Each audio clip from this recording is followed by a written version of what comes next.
বন্ধুরা, welcome to Sohel diary YouTube channel. গল্পটিতে টান টান উত্তেজনা থাকবে, তাই অবশ্যই গল্পটি দেখার আগেই লাইক কমেন্ট করে আপনাদের মূল্যবান মতামত দিন। আপনাদের একটি লাইক কমেন্ট আমাদের পরবর্তী ভিডিও বানানোর অনুপ্রেরণা। ধন্যবাদ। অ্যানিমাসকে আয়াস ব্লক করে দেয়। আয়াস মুচকি হাসে। আয়াস নিজেই তাকে ব্লক করলো এটা দেখে। অ্যানিমাসকে আয়াস আসলেই চেনে না, তবে আয়াসকে অ্যানিমাস ভালো করেই চেনে। পরের দিন নিশি নিলয়ের জন্য অপেক্ষা করে, কিন্তু নিলয় আসে না। নিশির ভালো লাগে না কিছু। বুঝতে পারে একদিন বাদে একদিন নিলয় এখানে আসে। নিলয় আসলে যেন তাকে কল করা হয় সেটা বলে নিশি বাড়িতে চলে যায়।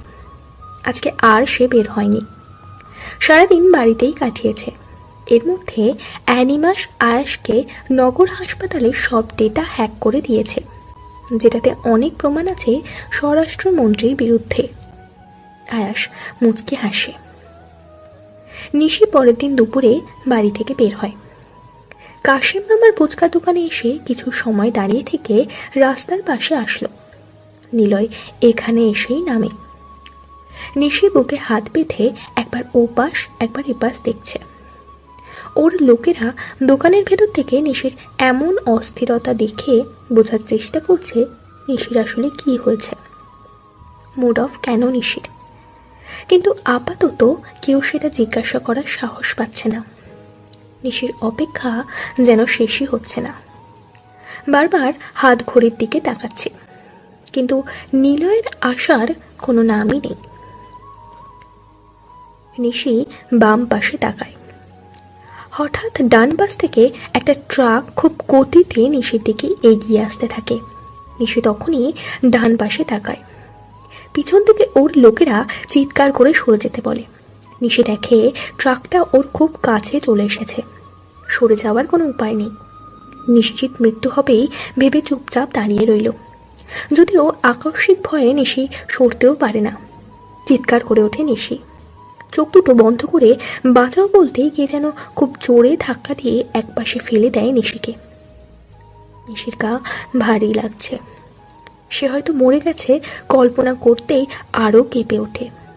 কিন্তু এ কি, সবার কথা শোনা যাচ্ছে কিভাবে? তার মানে নিশি মরেনি। নিশি চমকে উপরে উঠতে চায়, কিন্তু পারে না। একটা ভারী কিছু যেন ওর উপরে পড়েছে। নিশি মনে মনে বলে, বেঁচে আছে কি সত্যি? তাহলে কি আমার উপরে গাড়ি এসে পড়েছিল? এত ভারী কেন?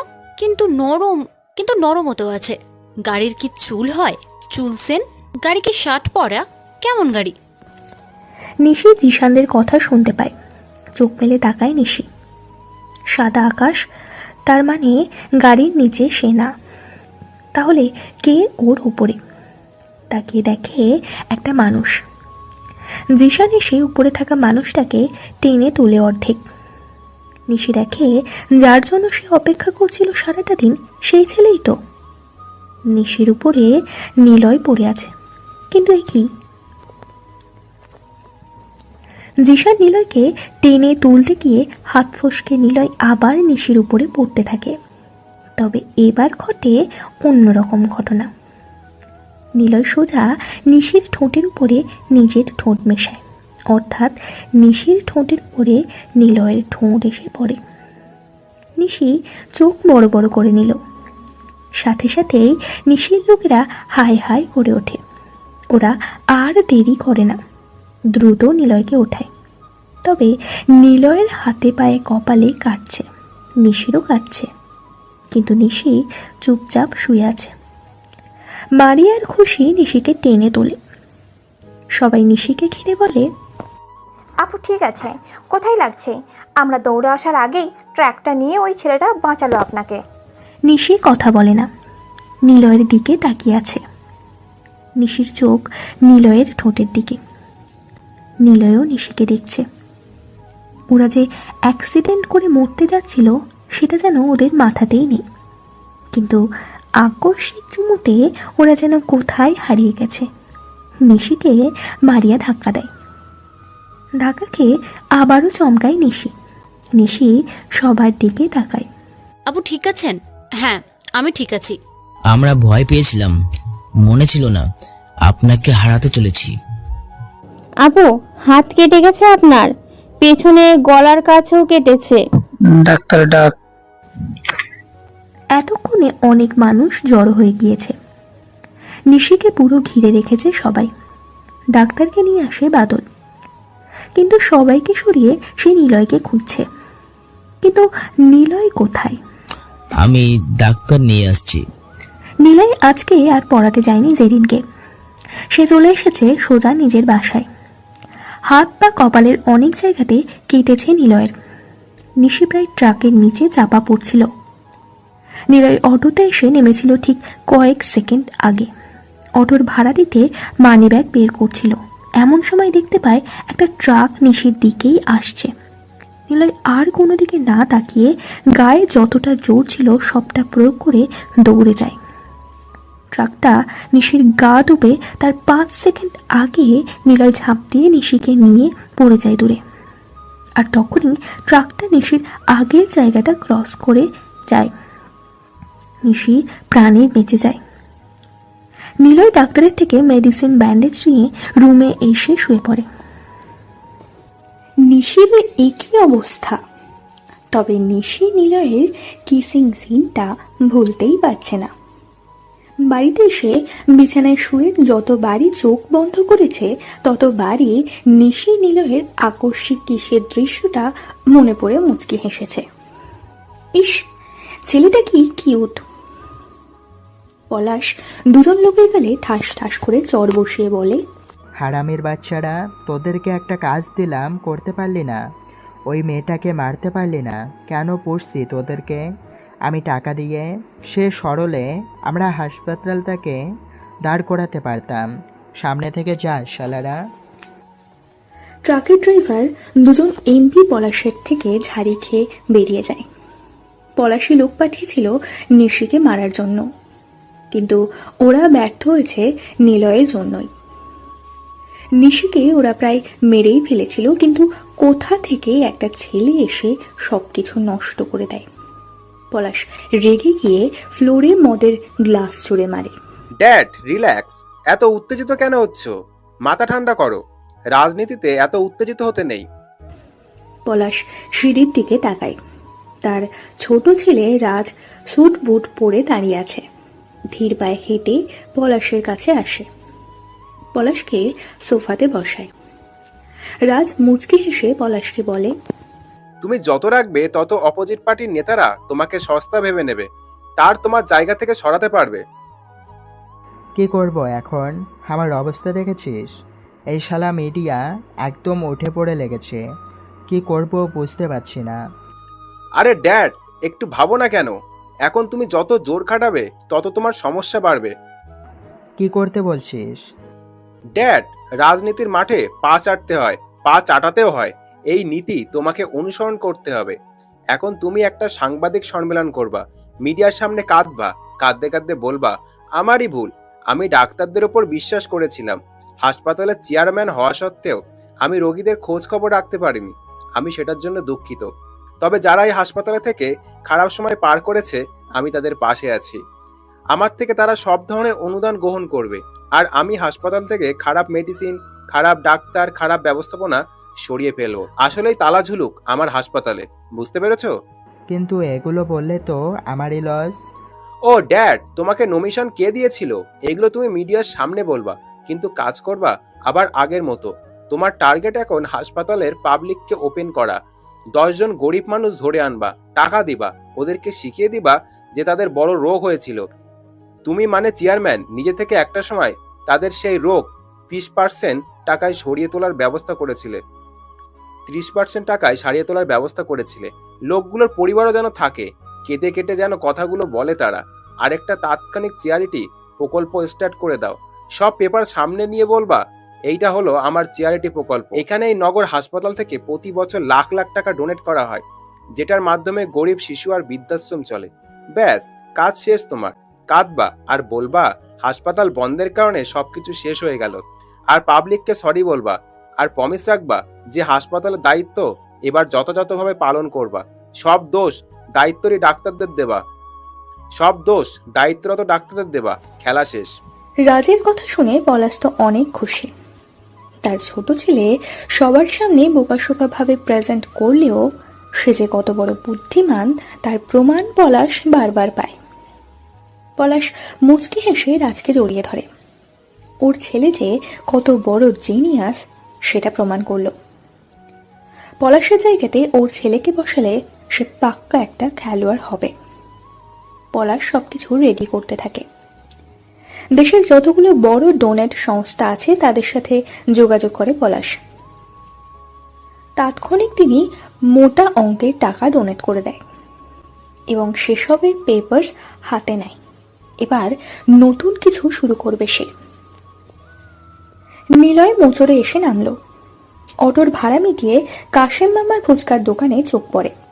ফুচকার দোকানটা স্বাভাবিক ভিড় থাকলেও যাদের উপস্থিতি রোজ নিলয় আর চোখে দেখে তারা নেই, মানে নিশিরা নেই সেখানে। নিশিরা আজ 2 দিন ধরেই নেই। নিলয় কাশেম মামার ফুচকার দোকানে আসলো। নিলয়কে দেখে কাশেম মামা বলল, বাবা তুমি খাইছো? তুমি না আমাকে নিশি মারে বাঁচাইছল? না মানে আসলে আমি না, আল্লাহ চেয়েছিল তাই হয়েছে। নিশিমা তোরে তার বাসায় যেতে কইছে। আচ্ছা, সে কেমন আছে? দেখতে গেছিলাম, ভালো আছে। তবে হের মা বাসা থাইকা বের হইতে দিচ্ছে না কয়দিন। তার লাইগা সে এখানে আইতাছে না। ও আচ্ছা, ধন্যবাদ।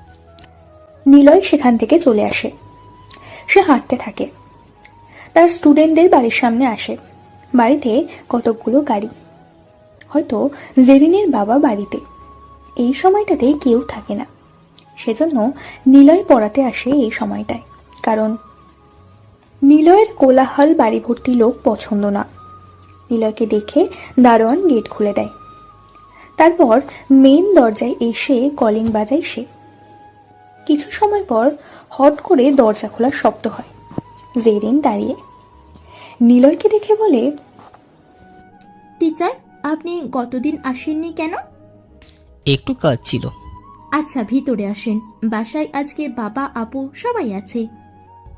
আচ্ছা। নিলয় ভেতরে আসে। সোফাতে জেরিনের বাবাকে বসে থাকতে দেখল। জেরিনের বাবা জেহান বসে পত্রিকা পড়ছে। নিলয় গিয়ে সামনে দাঁড়ায়। নিলয়কে দেখে বলে, আরে নিলয়, কেমন আছো? কখন আসলে? এইমাত্র স্যার। আচ্ছা বসো। নিলয় জেরিনের রুমে আসলো।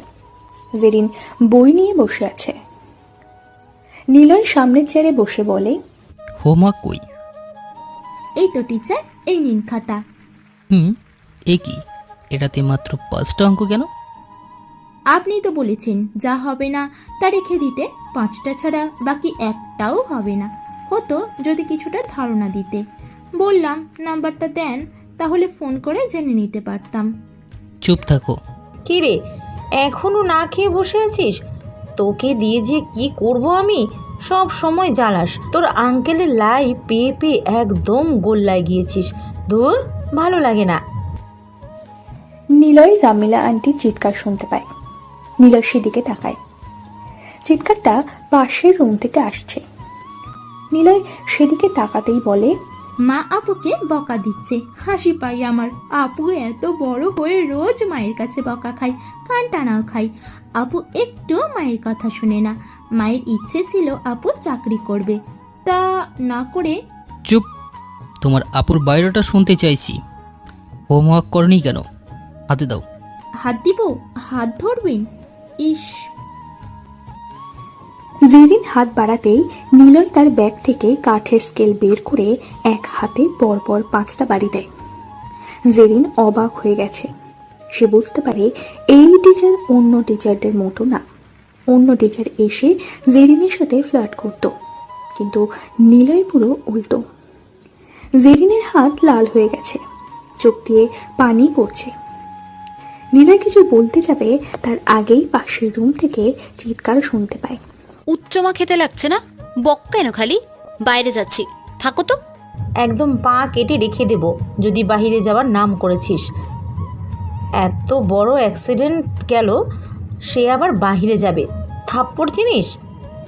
মা ঠিক আছে তো, আচ্ছা উঠানে তো যেতে দিবা নাকি? উঠানে যা, কিন্তু 1 ঘন্টার মধ্যে ফিরে আসবি বলে দিলাম। যদি দেরি হয় তোর বাড়িতে ঢোকা বন্ধ। আচ্ছা। দরজা খোলার শব্দ হয়, কেউ একজন বেরিয়ে যায় বাইরে। নিলয় দেখে জেরিনের রুমের পর্দার পাশে কেউ একজন হেঁটে চলে যায়। নিলয় জেরিনকে পড়াতে থাকে। আজকে নিলয় সুন্দর করে পড়াতে থাকে জেরিনকে, সবকিছু ভালোভাবে বুঝিয়ে দেয়। 1.5 ঘন্টা পড়ানোর পর নিলয় বের হয়। ড্রয়িং রুমে এসে দেখে জেহান সাহেব নেই। নিলয় দরজা খুলেই বের হয়, কিন্তু তখনই কারোর সাথে ধাক্কা লাগে। নিলয় হাত বাড়িয়ে তার কোমর জড়িয়ে ধরে পড়া থেকে আটকায়। নিলয় তার মুখের দিকে তাকায়। নিলয় অবাক হয়, কারণ যাকে ধরছে সে হলো একটা মেয়ে, আর নিলয় সেই মেয়েটাকে খুব ভালো করেই চেনে, কারণ মেয়েটা হলো নিশি। নিশিও নিলয়কে দেখে অবাক হয়, হাঁ করে নিলয়ের দিকে তাকিয়ে আছে। নিলয় দরজার কি হলে এক হাত দিয়ে ধরে আর আরেক হাতে নিশিকে জড়িয়ে ধরে হেলে আছে। দুজনেই কল্পনাতে হারিয়ে যায় কোথাও। এভাবে প্রায় 1 মিনিট থাকার পর দুজনের হুঁশ ফেরে। নিলয় নিশিকে সোজা করে দাঁড় করে। দরজাটা ঠিকমতো আটকে দ্রুত পাশ কাটিয়ে চলে আসতে যাবে, এমন সময় নিশি পেছন থেকে ডাক দেয় নিলয়কে। এই নিলয়, আপনি এখানে? আমাকে দেখতে এসছেন নাকি? নিলয় চমকে ওঠে, বুকের ভিতর কেমন কাঁপতে শুরু করেছে। একদিন আগে সেই আকস্মিক চুমুর দৃশ্যটা চোখের সামনে ভাসতে থাকে। নিলয় লজ্জায় একদম চুপসে গিয়েছে, নিশির দিকে তাকাতেও পারে না। নিশি দ্রুত নিলয়ের সামনে এসে দাঁড়ায়। নিলয় নিশির দিক থেকে চোখ সরিয়ে নেয়। নিশি বলে, কি ব্যাপার, কথা বলেন না কেন? আর সেদিন কোথায় হারিয়ে গিয়েছিলেন? কত খুঁজলাম আপনাকে। আপনি ঠিক আছেন? কিছু হয়নি তো আপনার? আমি ঠিক আছি। তোতলাচ্ছেন কেন? না মানে আসি, আমার কাজ আছে। যাবেন তো? তা বলেন, এখানে কি করছেন? আমাকে দেখতে এসেছেন? ঠিকানা দিল কে? কাসিম মামা নাকি আমার লোকেরা? না মানে আমি আপনাকে দেখতে এসেছেন তাই তো? না না তার মানে? মানে এটা কার বাড়ি? আপনি কি এখানে থাকেন? হ্যাঁ, এটা আমার বাড়ি। এই বাড়ির বড় মেয়ে আমি। কেন বলুন তো? না কিছু না। নিশি আর দাঁড়ায় না, হনহন করে হেঁটে চলে যায়। নিশি নিলয়ের পালানো দেখে হেসে ফেলে। জামিলা বেগম নিচে আসে। নিশিকে উঠানে গেটের দিকে তাকিয়ে দাঁড়িয়ে থাকতে দেখে বলে, এখানে দাঁড়িয়ে কি করছিস? আরে মা, আমাকে এই ছেলেটা অ্যাক্সিডেন্টের দিন বাঁচিয়েছিল, সেই ছেলেটা আমাকে দেখতে এসেছে। কি বলিস? আমাকে ডাকলি না কেন? ছেলেটাকে ধন্যবাদ দিতে হবে, খালি মুখে চলে গেল কেন?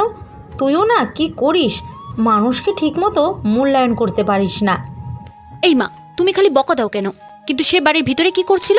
আমি তাকে বাড়ির ভিতর থেকে বের হতে দেখলাম, ধাক্কা খেলাম দরজায়। আমি যখন ঢুকতে যাব তখনই সে বের হচ্ছিল। কি করছিল ভিতরে? বাড়ির ভিতরে?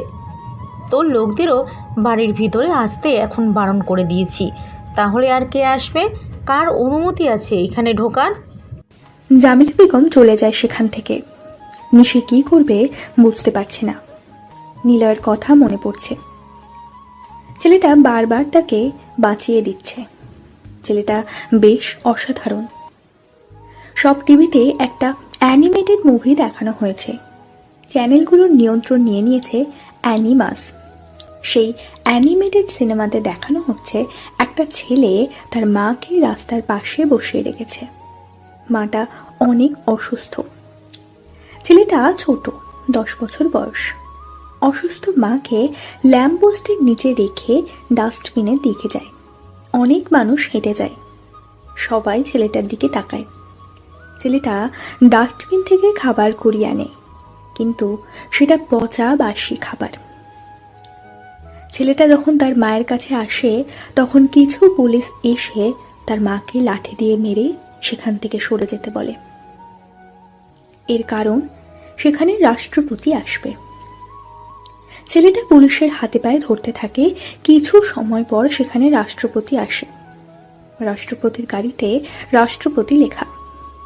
ছেলেটা সেই গাড়ির দিকে তাকিয়ে আছে।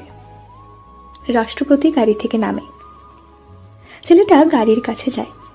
রাষ্ট্রপতিকে অনুরোধ করে তার মায়ের জন্য খাবার কিনতে হবে টাকা দেওয়ার জন্য, কিন্তু রাষ্ট্রপতি ছেলেটাকে ধাক্কা দিয়ে সরিয়ে দেয়। তাকে সহ তার মাকে সেখান থেকে চলে যাওয়ার জন্য পুলিশদের বলে। পুলিশগুলো গিয়ে ওদের লাঠি দিয়ে পেটাতে থাকে। সেখানেই পিচ্চি ছেলেটার মা লাঠির আঘাতে মারা যায়। ছেলেটা ইট নিয়ে রাষ্ট্রপতির গাড়ির কাছে ছুঁড়ে মারে, আর গাড়ির কাঁচ ভেঙে যায়। তারপর ছেলেটা দৌড়ে পালায়, পিছনে তাকায় না সে। এরপর হঠাৎ টিভির স্ক্রিন কেমন ঝিরঝির করে ওঠে কয়েকবার। তারপর হঠাৎ করে স্ক্রিনে অ্যানিমাসকে চলে আসে। সবাই ভয় পায়। অ্যানিমাস স্ক্রিনে এসে বলে, A devil who lost paradise at the beginning of creation because of his arrogance. Devil has come to make people devil. Now I have become a devil too. So my name is Animus. Light চলছে টিভিতে। অ্যানিমাস বসে আছে তার পিসির সামনে। স্ক্রিনের এক পাশে কর্ণফুলী ব্যাংকের দৃশ্য। মেইন স্ক্রিনে ব্যাংকের অনলাইন সব ডেটা অ্যানিমাস তার কাছে নিয়ে নিয়েছে। ব্যাংকের ম্যানেজার, মালিক, এমনকি যাদের অ্যাকাউন্ট আছে সবাই টিভিতে লাইভ দেখছে, কিন্তু কেউ কিছু করতে পারছে না। অ্যানিমাস থামে, সবার উদ্দেশ্যে বলে, ভাবছেন কারেন্ট অফ করে দিয়ে আমার হ্যাক বন্ধ করবেন? নো, সেটা কখনো পারবেন না, কারণ আমার কাছে আলো থাকবেই। হ্যাক করে সেটাও আমি বিদ্যুৎ উৎপন্ন করে হ্যাক করছি। অ্যানিমাসের পাগলামি দেখতে থাকে। মাত্র 10 মিনিটের ভেতরে কর্ণফুলী ব্যাংকের সব অনলাইন অ্যাকাউন্টের অ্যাক্সেস অ্যানিমাসের কাছে চলে আসে। অ্যানিমাস একটা অ্যাকাউন্টের উপরে এসে থামে। সেই অ্যাকাউন্ট নাম্বারটা সবার সামনে দেখায়। অ্যানিমাস মুচকি হেসে বলে, This account is honored by the Home Minister. There are 3 crore rupees in the account, but now all this money will be hacked. Good night. তারপর টিভির টেলিকাস্ট বন্ধ করে দেয় অ্যানিমাস। পুরো দেশ শুধু চেয়ে চেয়ে দেখল হ্যাকারের পাগলামি। কিন্তু কে এই অ্যানিমাস? সে এত পাওয়ারফুল কেন? পুরো দেশ অ্যানিমাসের ভয়ে চুপ হয়ে গেছে। পত্রিকাতে লেখা হয়েছে রাষ্ট্রপতির অ্যাকাউন্ট থেকে 30 কোটি টাকা হ্যাক করে প্রতিটা গরিব মানুষের বাড়ির সামনে টাকার মানিব্যাগ ফেলে আসা হয়েছে, আর সেই মানিব্যাগের উপরে অ্যানিমাসের নাম লেখা। আয়াস সাহেব শব্দ করে হাসছে।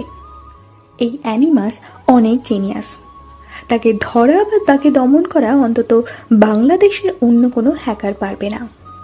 আয়াস সাহেব টিভির সামনে বসে আছে। পলাশের বক্তব্য শুরু হয়েছে। তার ছেলে রাজের বলা কথা অনুসারে সবকিছু বলে পলাশ। নিশিও তার আঙ্কেলের অফিসে প্রবেশ করেছে। টিভিতে পলাশের বলা সব বক্তব্য শুনে সে অবাক। আয়াস টিভি বন্ধ করে।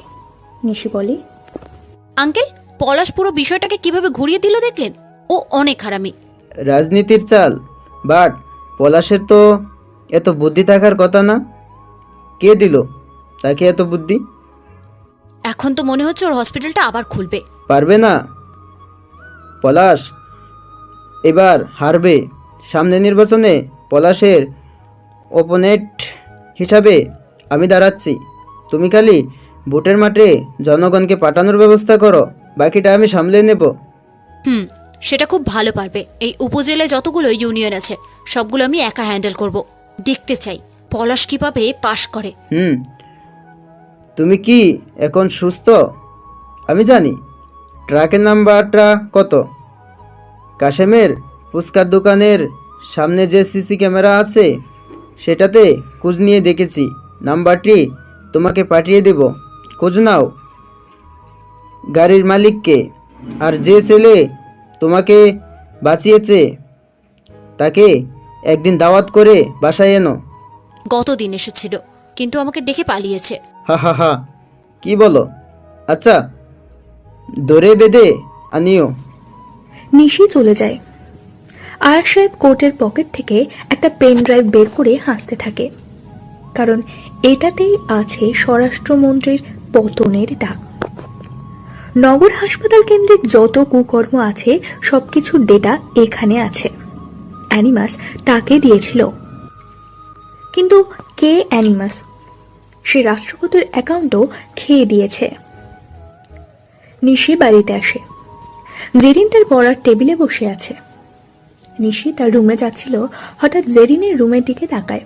জেরিন ম্যাথ করছে। নিশি রুমে প্রবেশ করে।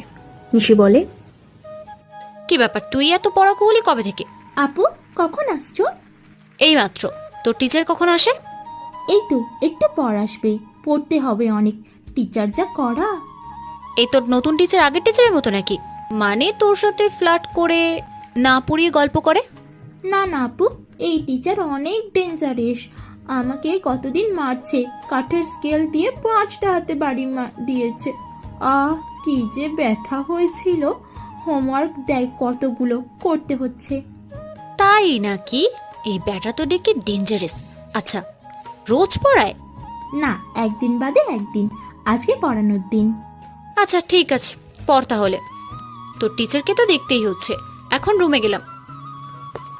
নিশি কথাটা বলে চলে যায় জেরিনের রুম থেকে। কিছু সময় পর নিলয় আসে।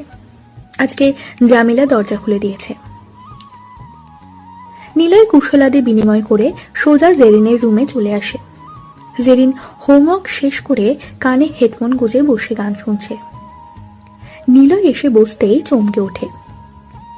জেরিন টি শার্ট আর ওড়না পরেছে। নিলয়কে দেখে ভয়ে মাথা নিচু করে নিল। নিলয় মুচকি হাসে। নিলয় কিছু বলার আগেই জেরিন হোমওয়ার্কের খাতাটা নিলয়ের দিকে বাড়িয়ে দেয়। নিলয় খাতাটা হাতে নিয়ে সবকিছু চেক করে। ভালোই পেরেছে সে। নিলয় জেরিনকে পড়াতে থাকে। নিশি দরজার কাছে এসে উঁকি মারে, কিন্তু নিলয়ের পিছনের দিক দেখতে পায় নিশি। নিশি ভেতরে আসতে যাবে, তখনই জামিলা নিশিকে ডাক দেয়। নিশি চমকে ওঠে, দৌড়ে ওর মায়ের কাছে যায়। পুরো ইউনিয়নের মানুষরা নিশিকে মেনে চলে, আর নিশি তার মায়ের ভয়ে একদম চুপসে থাকে। বাড়িতে প্রতিটা সন্তান বাবা নয়তো মাকে ভয় পায়। সেক্ষেত্রে নিশি তার মাকে ভয় পায়, আর জেরিন তার বাবাকে ভয় পায়। নিশি রান্নাঘরে আসে। নিশি বলে, কি হলো, ডাকো কেন? কি করছিস? কিচ্ছু না। এই নে ট্রে, জেরিনের টিচারকে নাস্তা দিয়ে আয়। যদিও ছেলেটা কিছু খেতে চায় না, তবুও দিতে হয়। গতদিন চলে গেছে দেখা না করে। আচ্ছা। নিশি ট্রে নিয়ে দরজার কাছে আসলো। দরজার কাছে দাঁড়িয়ে বলে, জেরিন, ভিতরে আসলাম। নিলয় পিছনে তাকায় না। নিশি ভেতরে আসে। টেবিলে যখন ট্রে রাখে, তখন নিলয় নিশির দিকে তাকায়। নিশি নিলয়কে দেখেই চমকে ওঠে। নিশি বলে, আপনি? আপু কি হলো, চমকে গেলা কেন? নিশি আর নিলয় একে অপরের দিকে তাকিয়ে আছে। জেরিন একবার নিশির দিকে তাকায়, আর একবার নিলয়ের দিকে তাকায়। জেরিনের ডাকে দুজনের হুঁশ ফেরে। নিশি বলে, না মানে উনি? উনি তো আমার টিচার। কেন, তুমি কি চিনো? না না, মানে হ্যাঁ। ওয়াও, কি কোভিডেন্স। নিলয় ঢোক গিলল নিশিকে দেখে। নিশির চুলগুলো এলোমেলো, খুবই সাধারণভাবে আছে। নিশি বলে, দাঁড়া আসছি, বই পড়। নিশি দৌড়ে রুম থেকে চলে যায়। নিলয় হাঁপ ছেড়ে বাঁচে। নিলয় বলে, আজকে দ্রুত যাই, আর পড়াতে হবে না আজ। সে কি, আজকে তো এখনো 1 ঘন্টাও হয়নি, আর আপনি এসে বলেছেন আজকে একটা অনুশীলনী শেষ না করে যাবেন না। না মানে আসলে। নিলয় পিছনে তাকায় একবার, আবার জেরিনের বইয়ের দিকে তাকায়। জেরিন মুখ চেপে হাসছে।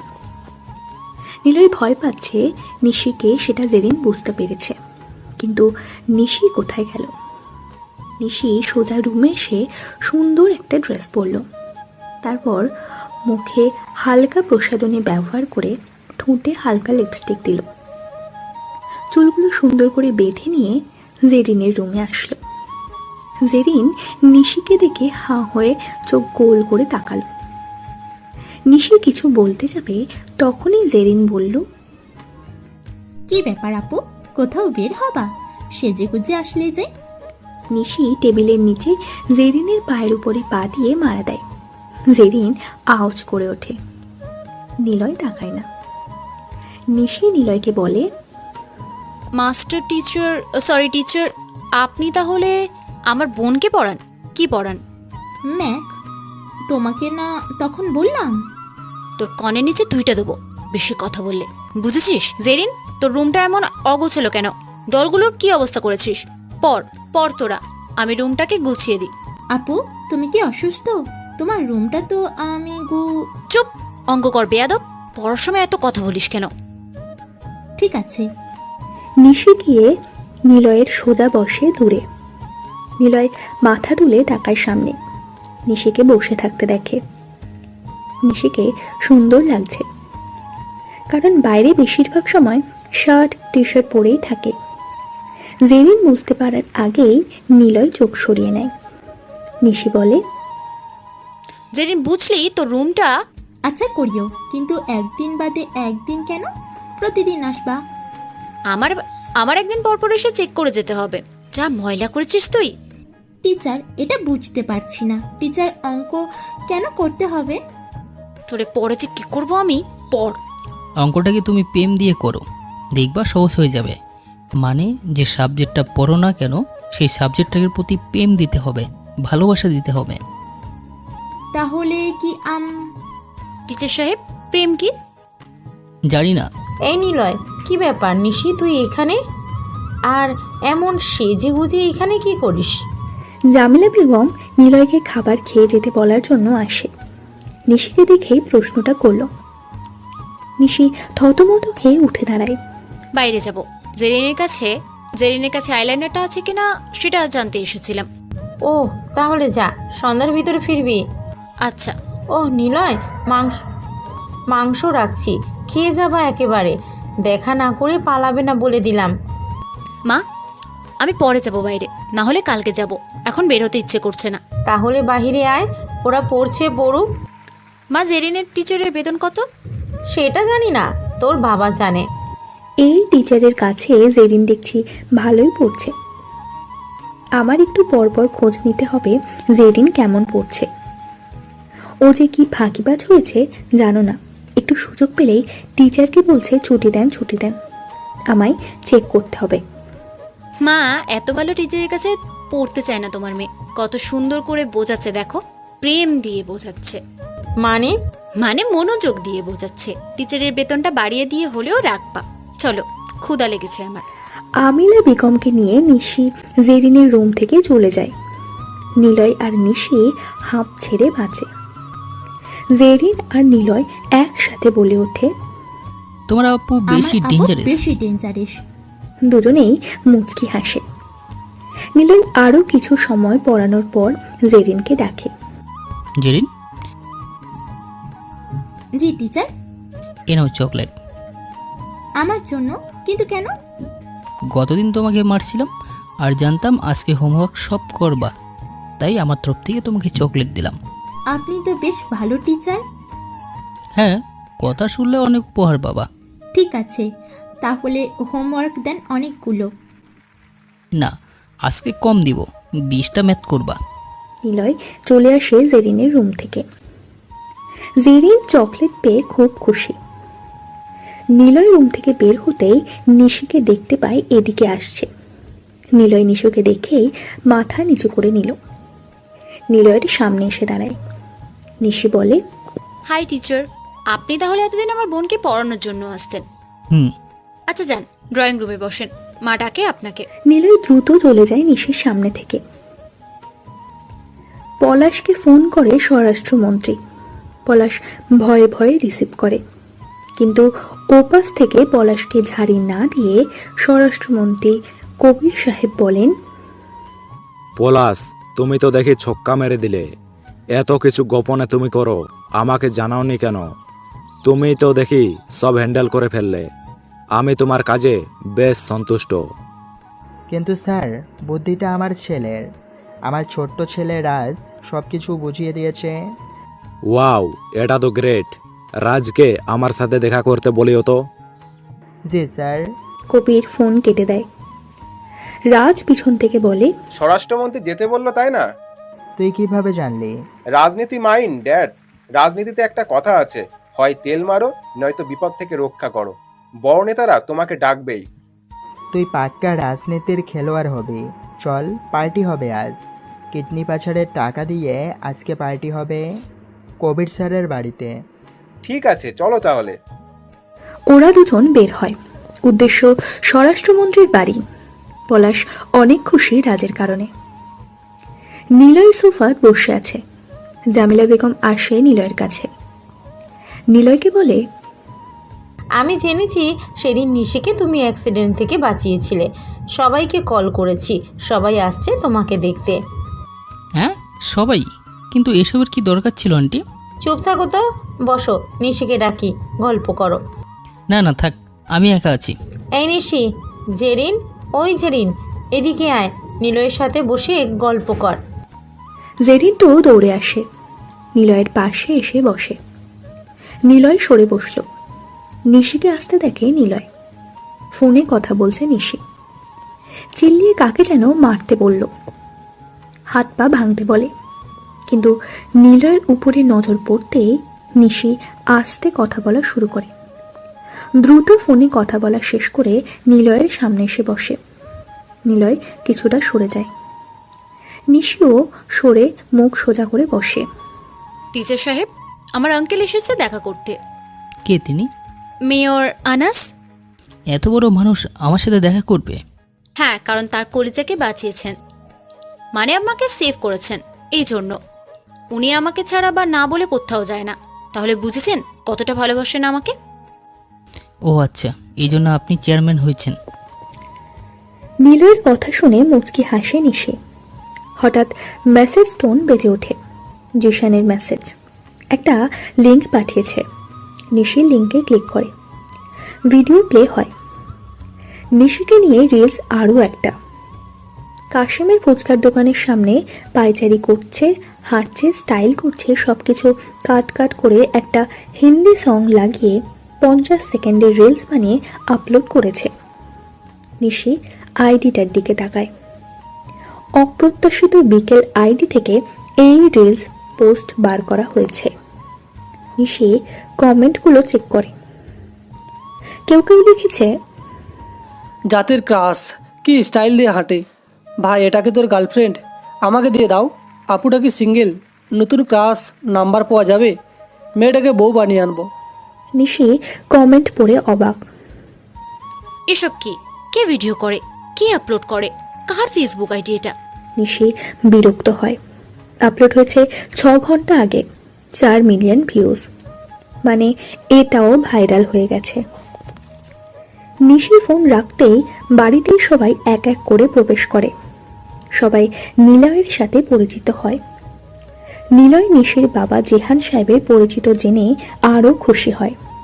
আবার জেরিনের টিচার তার উপরে নিশিকে বাঁচিয়েছে। নিলয় সবার সাথে আলাপ করে চুপচাপ বসে আছে। হঠাৎ কলিং বেল বেজে ওঠে। নিশি লাফ দিয়ে উঠে বলে, আঙ্কেল এসেছে। নিশি দৌড়ে চলে যায় দরজার কাছে। দেরি না করে দ্রুত দরজা খুলে দেয়।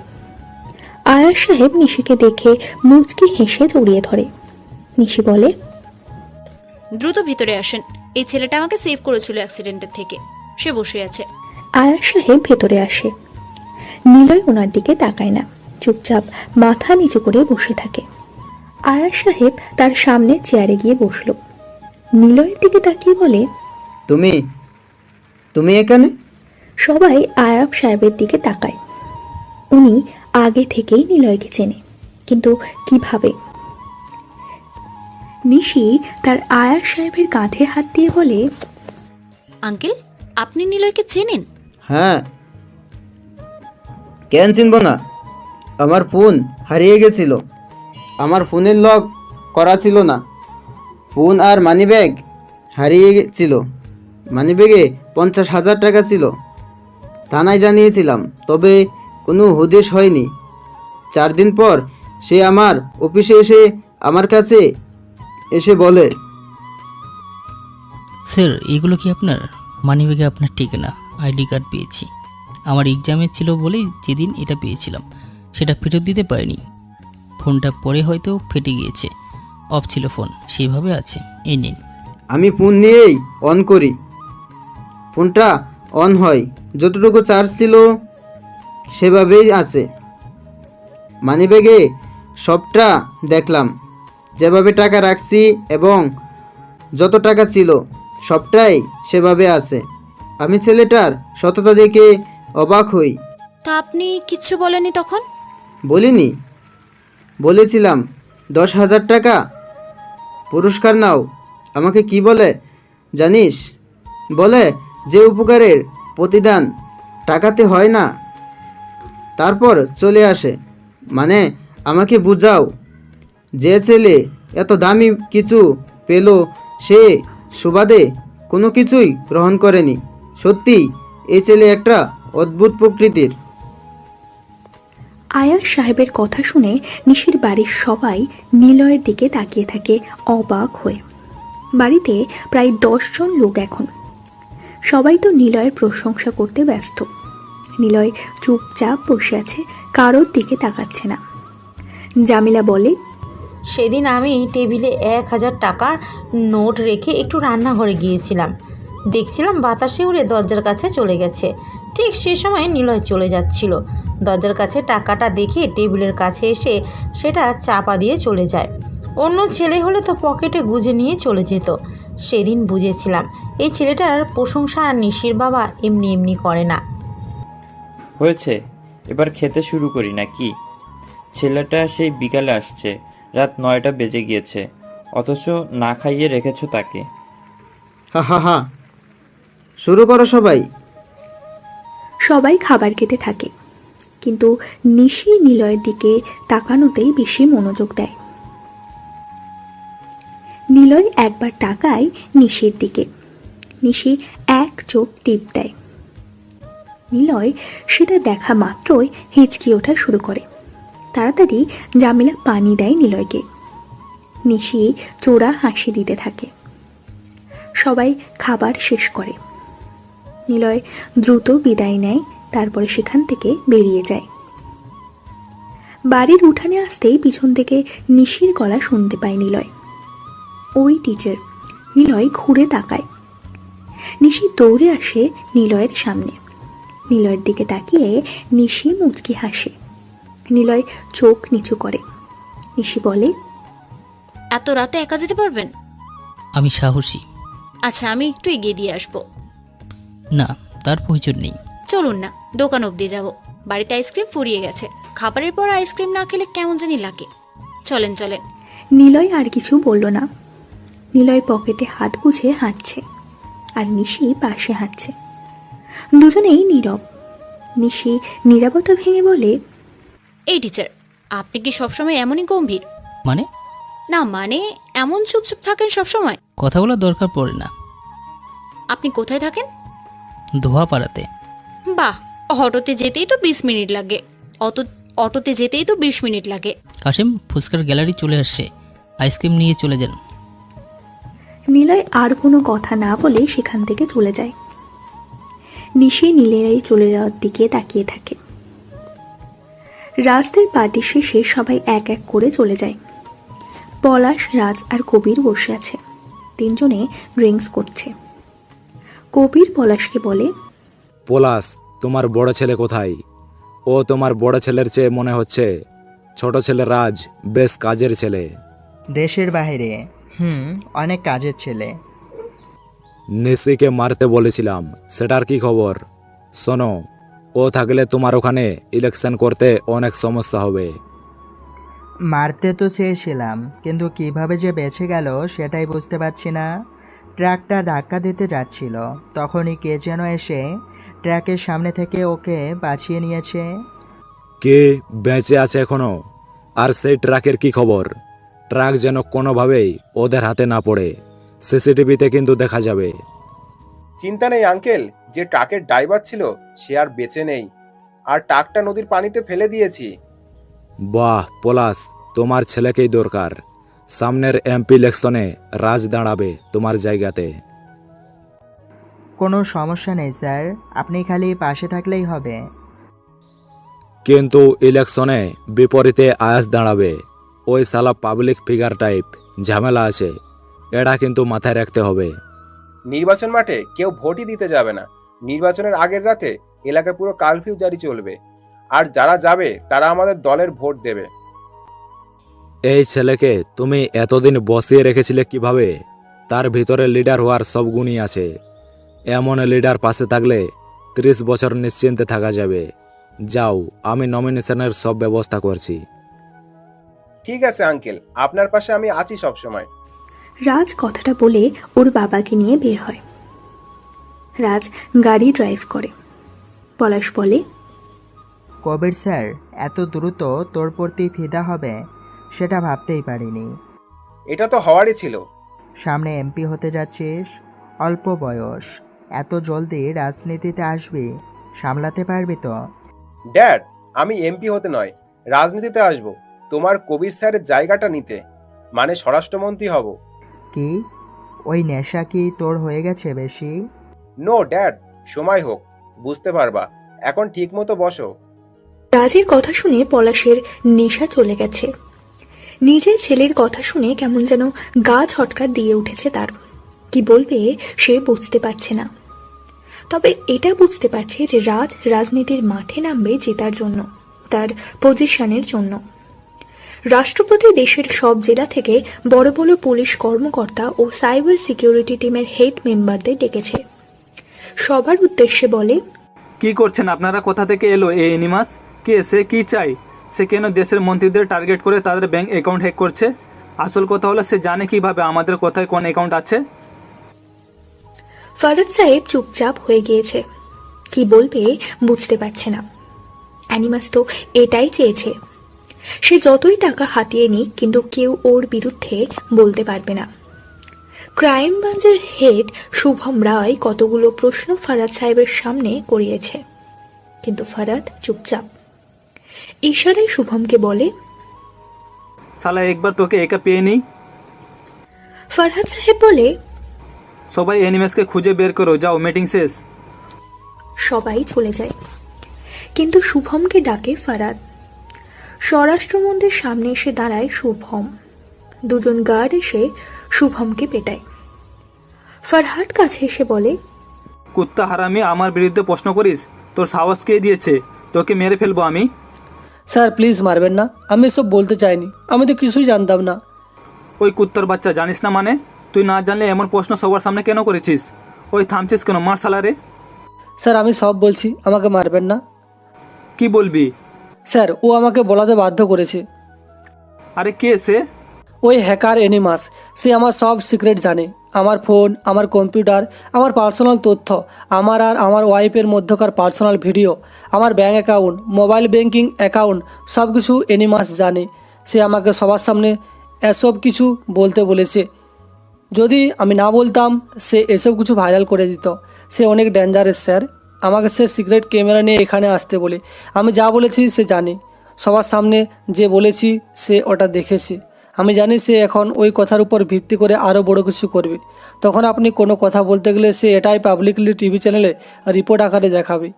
ও সিট, তুই সালা আগে বুঝাবি না এমন কিছু? বোঝাতেও পারবো না আমি নিজেই ভুক্তভোগী।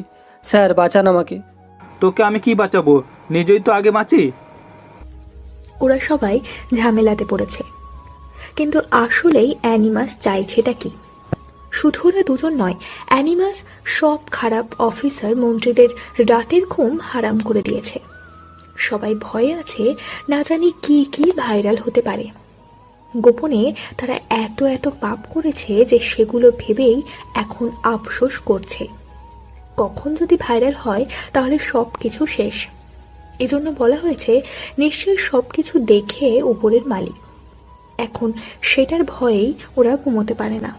নিশি কাশিম মামার ফুচকার দোকানে বসে আছে, ওর সব লোকেরাও আছে। সেই ট্রাকের কোনো খোঁজ পায়নি কেউ। 3-4 দিন পর নিশি আবার ওর আগের জায়গাতে এসেছে। একটা বাইক আসলো সেখানে। বাইক থেকে একটা ছেলে নামে, দেখতে সুদর্শনও বেশ। দোকানের ভেতরে এসে একটা টেবিলে বসলো। মাংসের চপ অর্ডার দিয়ে ফোন যাচ্ছে। গায়ে স্যুটবুট পরা, সবাই ছেলেটার দিকে তাকিয়ে আছে। জিশান নিশির কানের কাছে এসে মুখ নিয়ে এসে বলল, এটা রাজ, এমপি পলাশের ছোট ছেলে, কিন্তু সে এখানে কেন? এটাই রাজ। আচ্ছা দেখতে দে। দেখতে কিন্তু হেভি, ক্রাশ খেয়ে গেলাম। কাশিম প্লেটে চপ নিয়ে রাজের সামনে আসে। রাজকে বলে, বাবা তুমি আমাগো এমপি স্যারের পোলা না? হ্যাঁ আঙ্কেল, আপনি আমাকে জানেন? হ্যাঁ জানি, তোমার বাবার লগে দেখছিলাম টিভিতে। ও ও আসলে বাবার রাজনীতির সাথে আমার কোনো সম্পর্ক নেই, কিন্তু উনি তো এইসব নিয়ে ব্যস্ত থাকে, তাই মাঝে। তুমি আমার এই গরিব দোকানে আইছো, এসব খাবার খাইয়া তোমার খারাপ লাগবো না? কি যে বলেন না চাচা, আমার কাছে গরিব ধনী বলে কিছু নেই। আমরা তো সবাই মানুষ, আর প্রতিটা মানুষ বেছে মাঝে ওনার কাজের মধ্যে আসতে হয়। থাকার জন্য তো সংগ্রাম করে, কাজ করে, কাজই তো মানুষের আসল পরিচয়। তুমি অনেক ভালা, তোমার বাবার মতো হইলা না। ভালো লাগলো বাবা। হ্যাঁ আশীর্বাদ করবেন। আমার বাবা তো তার হাসপাতালে ঝামেলা নিয়ে কত কি করলো। এত বললাম হাসপাতাল বানিয়েছো, মানুষের সেবা করো, অল্প চিকিৎসার টাকা নিয়ে কাজ করো, শুনেই না। এই জন্য ওনার সাথে আমি তেমন কথা বলি না। তবে এই ইউনিয়নের চেয়ারম্যানের সাথে দেখা করতে এসেছিলাম, তাকে ধন্যবাদ দিতে চাইছিলাম আমার বাবার চোখে আঙুল দিয়ে দেখিয়ে দেওয়ার জন্য তার ভুলগুলো। বাড়ি কোথায় জানেন? রাজ কথাগুলো বলে থামলো। সবাই রাজের কথা শুনে চোখ বড় করে আছে। রাজ এমনিতে হ্যান্ডসাম, তার উপর কত সুন্দর করে কথা বলল, আর বিশেষ করে ওর বাবার বিপরীতে একজন। রাজনীতির সাথে সম্পর্কও নেই। নিশি রাজকে দেখে তো আরো অবাক। কাশেম চাচা বলে, বাবা চেয়ারম্যানের বাড়ি যাওয়া আর লাগবে না, ওই যে দেহ বৈশা আছে এইখানে। রাজ সেদিকে তাকায়। রাজকে দেখছিল ওর সবাই। রাজ তাকাতেই ওরা তড়িঘড়ি করে চোখ সরিয়ে নিতে থাকে, কিন্তু রাজ দেখে ফেলে মুচকি হাসল। রাজ উঠে দাঁড়ায়। নিশির সামনে আসে রাজ। নিশি ফোন চাপার ভান করে, রাজকে দেখেও না দেখার অভিনয় করে। রাজ এসে নিশির দিকে হাত বাড়িয়ে বলে, হ্যালো চেয়ারম্যান, আমি রাজ। আপনাকে সেদিনের ঘটনার জন্য ধন্যবাদ দিতে এসেছি, কিন্তু ভেবেছিলাম একটা ট্রিট দেব।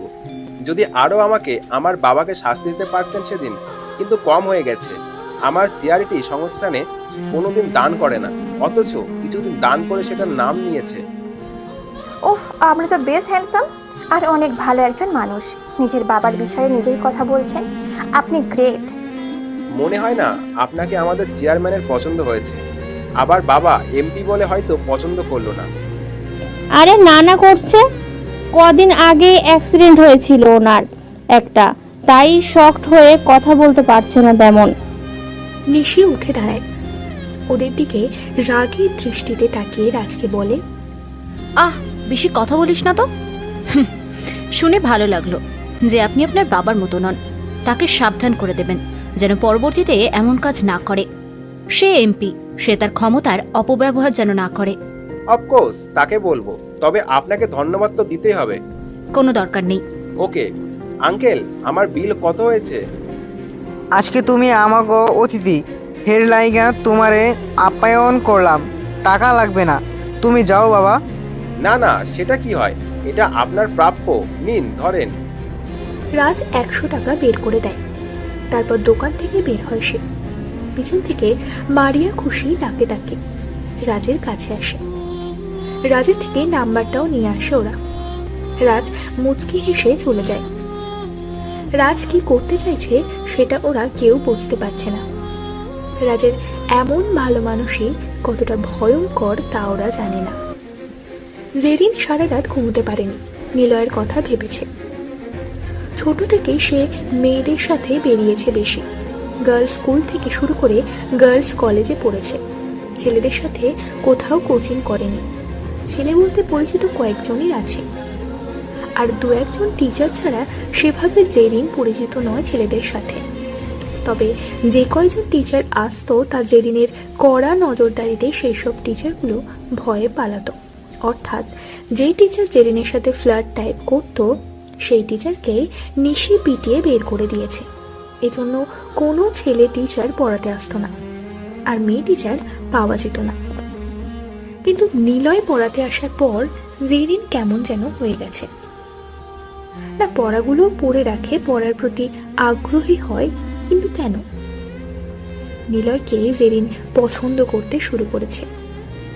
নিলয়ের কথা ভেবেই জেরিন মুচকি হাসে, কিন্তু নিশির কথাটাও মনে পড়ে। নিশি যেভাবে তার টিচারকে দেখছিল তাতে করে নিশি ঝামেলা করবে। এজন্য জেরিন নিলয়কে ইনডিরেক্টলি বোঝাবে সে তাকে ভালোবাসে। নিলয় আজকে পড়াতে যাবে। নিশি দাঁড়িয়ে আছে রাস্তার পাশে। জিশানরা এসে কয়েকবার জিজ্ঞাসা করেছে নিশিকে যে এখানে কি করছে, কিন্তু নিশি কিছুই বলেনি।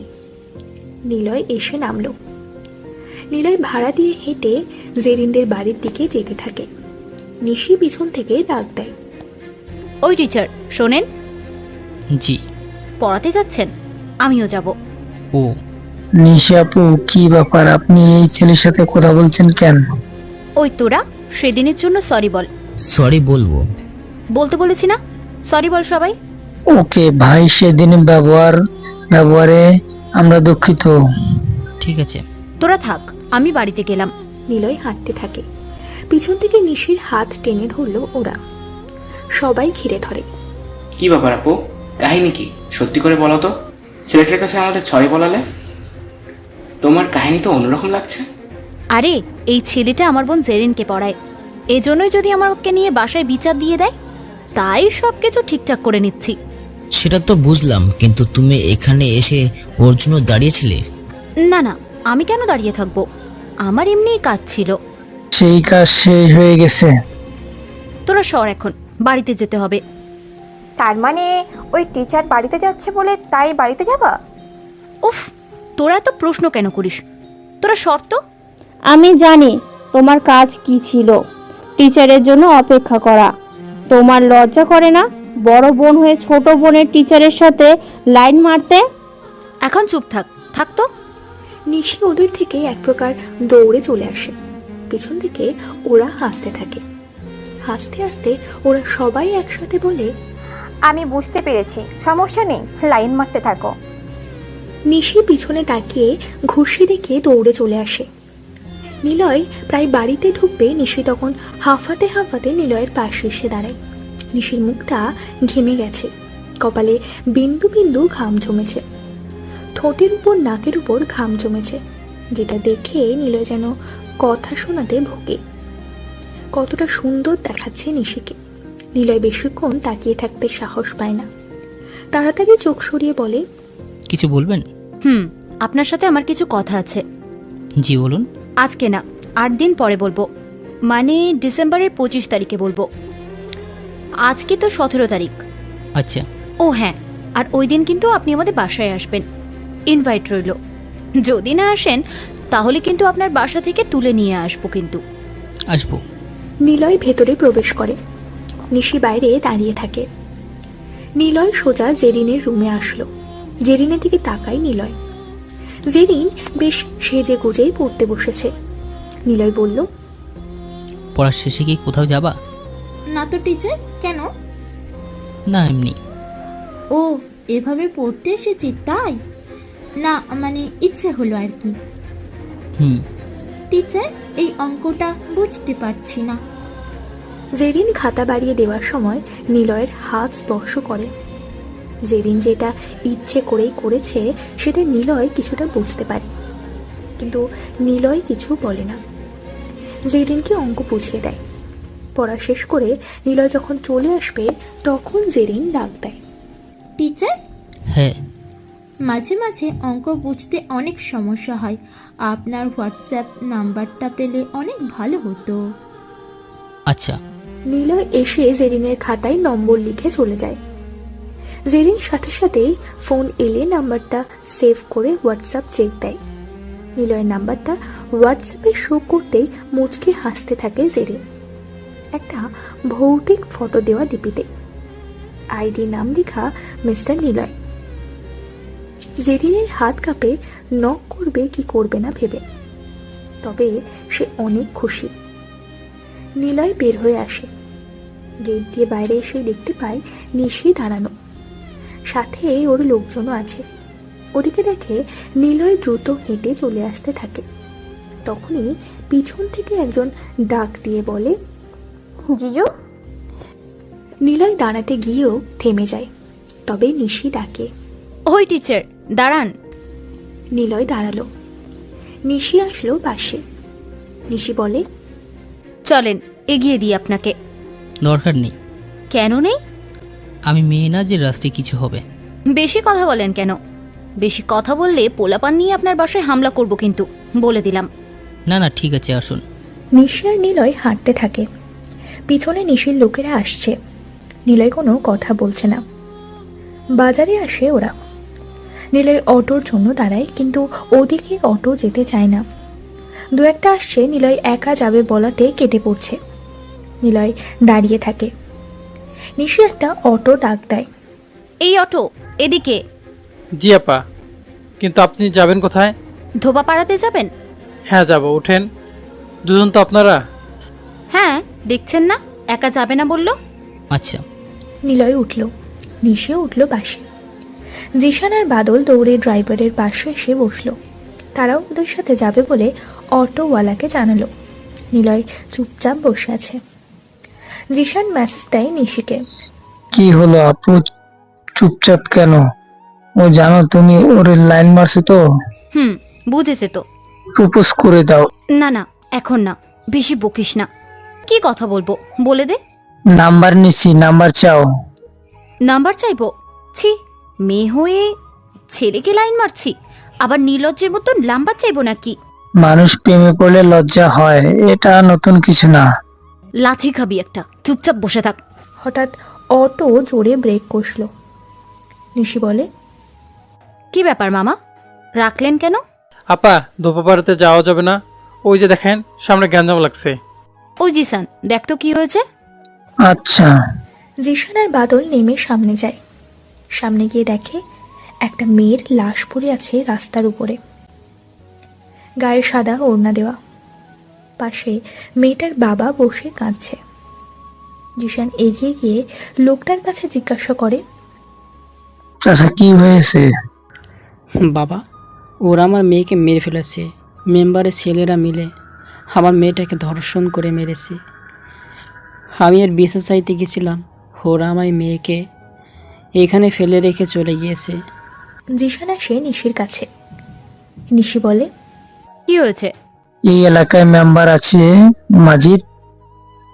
মাজিদের ছেলে একটা লোকের মেয়েকে ধর্ষণ করে রাস্তায় ফেলে দিয়েছে। মেয়েটা মারা গিয়েছে। মানে মাজিদ মেম্বারের ছেলে? এমপির লোক না এই মাজিদ মেম্বার?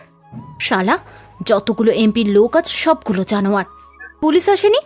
লোকটা কাঁদছে অনেক। আচ্ছা চলো। নিশি বের হয়। ওরা তিনজন ভিড় ঠেলে চাচার কাছে যায়। নিশিকে দেখে লোকটা নিশির পা জড়িয়ে ধরে কেঁদে বলতে থাকে, ওরা আমার মেয়েকে এইখানে ফেলে রেখে চলে গিয়েছে। মা, ওরা আমার মেয়েকে মেরে ফেলেছে। ওরা আমার মেয়ের সাথে খারাপ কাজ করেছে। বাদল, পানি নিয়ে আয়। পা ছাড়েন, আমি দেখছি। চিন্তা করবেন না। কি হয়েছে সবটা আমাকে বলেন। নিশির কথা মতো বয়স্ক লোকটা নিজেকে কিছুটা সামলে নেয়। রাস্তার পাশে বসে নিশিকে বলে, আমার মেয়েটি স্কুলে পড়তো, 10-এ পড়ে সে।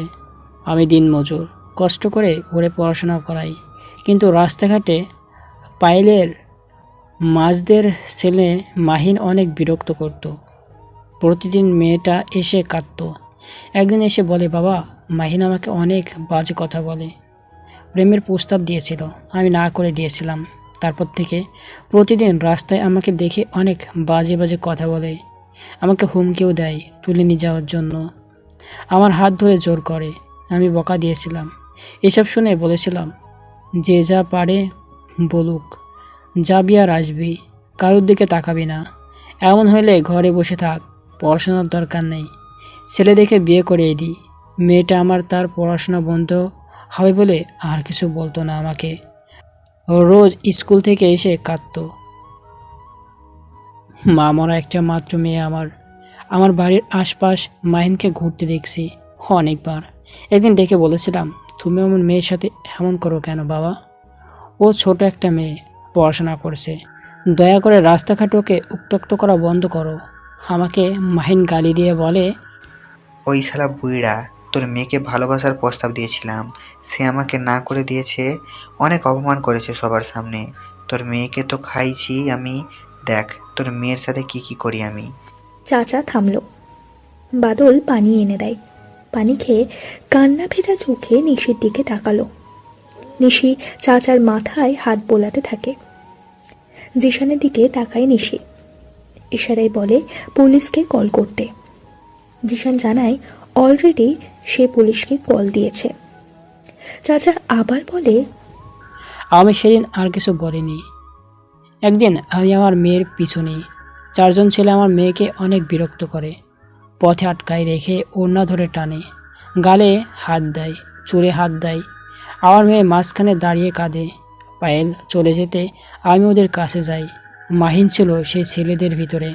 মাহিনকে যে চর মারি আমি। ওরা আমাকে লাঠি দিয়ে রাস্তায় ফেলে দেয়, অনেক বাজে গালি দেয়, আমার মেয়ের সাথে বাজে কাজ করার হুমকি দেয়। তারপর আজ 2 দিন হয়েছে আমার মেয়ে বাড়ি ফেরে না। আমি অনেক জায়গাতে খুঁজছিলাম, এমনকি থানাতেও গিয়েছিলাম আমার মেয়েকে খুঁজে দিতে বলতে। থানার অফিসার বলে আমার মেয়ে নাকি কার সাথে পালিয়েছে খোঁজ নিতে। ওরা আমার মেয়ের নিয়ে বাজে কথা বলে, মা টাকা চাই কেস করতে। আজকে যখন আমি এই রাস্তা দিয়ে হাঁটছি, আমার মেয়েকে একটা গাড়ি থেকে ফেলে দেয় আমার সামনে। ওর গায়ে কোনো কাপড় নেই মা, একটা মেয়ে এমন দেখে ওড়না দিয়ে গেছে। আমার মেয়েকে ওরা মেরে ফেলেছে। নিশির মুখের রংটা পাল্টে লাল বর্ণ ধারণ করেছে। রাগে চোখের কোণা দিয়ে জল গড়িয়ে পড়তে শুরু করেছে। গায়ের লোমগুলো দাঁড়িয়ে গেছে ওর। মাথা কাজ করা যেন বন্ধ করে দিয়েছে। বাদলকে ডাকে নিশি। এই পোলাপানদের ডাক, মাহিনকে যেখান থেকে পারিস আধা ঘন্টার ভিতরে তুলে নিয়ে আসবি। যতজনই থাকুক না কেন সব কটাকে তুলে নিয়ে আয়। আর জিসান, রাস্তা আটকে দে, এখান থেকে কেবল অ্যাম্বুলেন্স ছাড়ার কোনো কিচ্ছু যাবে না। আর চাচা, এই জানোয়ার পুলিশকে দেখিয়ে দেবেন। তোরা জলদি কর, আর পোলাপান পাঠিয়ে দে এখানে কিছু, আর একটা কফিনের কাপড় নিয়ে আয় তো। নিশি রেগে পুরো কন্ট্রোলের বাইরে চলে গিয়েছে। পায়চারি করছে সে।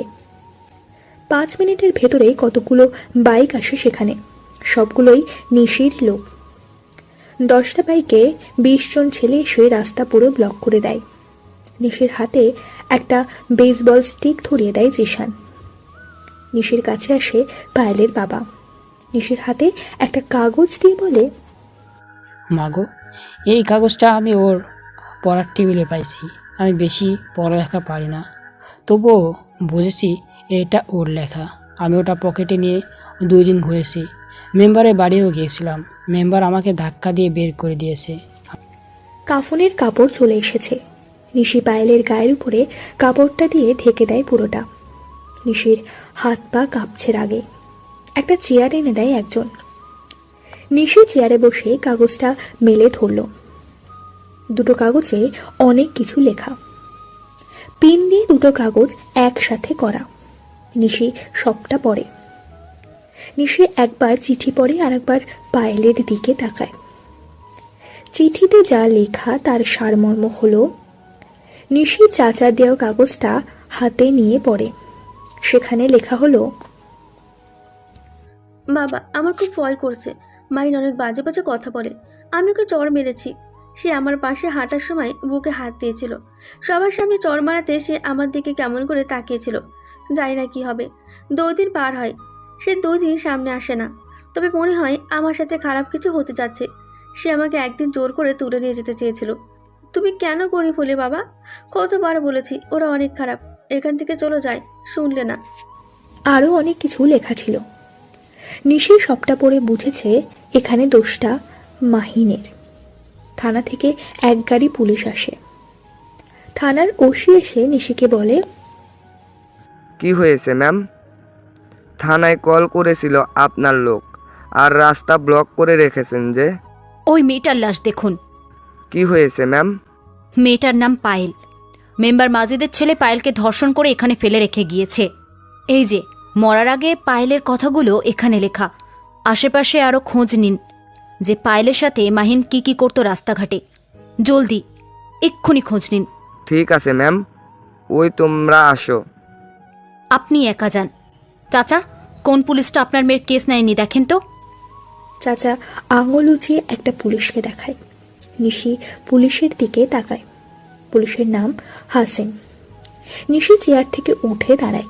চাচাকে বলে, আপনি কি কি বলেছেন? আমি বলেছিলাম আমার মেয়ে স্কুল থেকে বাড়ি ফেরেনি, একদিন হয়ে গেছে। আর মেয়েকে খুঁজে দেন স্যার, ওর বাড়িতে আসেনি। মেম্বার ছেলে মাহিন ওকে বিরক্ত করতো রাস্তায়। থামেন এবার। হাসিম কি বলেছিল? বলেছিল মেয়ে বড় হয়েছে, দেখ কোনো নাগরের সাথে পালিয়ে গেছে। এখন তো কোনো মেয়ে এমনি এমনি হারায় না। দেখ কার লাগে ভাগছে, দেখবি বাচ্চা কাচ্চা হওয়ার পর ফিরে আসবে। আর যদি কেস দিতে চাস 10,000 টাকা দে, দেখা যাবে। আচ্ছা জিসান, পোলাপান কই? জিশান অর্ডার পাওয়ার সাথে সাথে হাসিমের গিয়ে পেটানো শুরু করে। পুলিশরা এগিয়ে আসতে চেয়েছিল, কিন্তু নিশির সব লোকেরা পুলিশদের আটকে রাখে। জিশান সহ দুজন ছেলে হাসিমকে পেটাতে পেটাতে রাস্তার উপরে ফেলে দেয়। তারপর গণহারে যে যেভাবে পারছে লাথি মারতে থাকে। নাক মুখ ফেটে রক্ত বের হতে শুরু করে হাসিমের। নিশি বলে,